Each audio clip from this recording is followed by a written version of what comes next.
શામળાજી તાલુકો જ્યારે ભિલોડા તાલુકામાંથી જુદો પડ્યો છે ત્યારે સમય વીતી જવા છતાં હજુ જે સરકારી કચેરીઓ શામળાજી તાલુકાની ખુલવી જોઈએ એ હજી કચેરીઓ ખુલી નથી.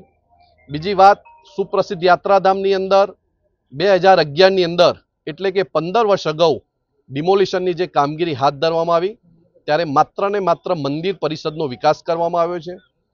15 વર્ષ બાદ રિંગ રોડની કામગીરી શરૂ કરી છે, પણ જે લોકો 100 થી વધુ લોકોની જે દુકાનો તોડવામાં આવી, 100 થી વધુ લોકોના મકાનો તોડવામાં આવ્યા, એ લોકોને પુનઃ વિસ્થાપિત કરી અને દુકાનોનો લાભ આપવો જોઈએ એ આપ્યો નથી. મકાનના પ્લોટોની જે ફાળવણી થવી જોઈએ એ પ્લોટોની ફાળવણી પણ હજુ થઈ નથી.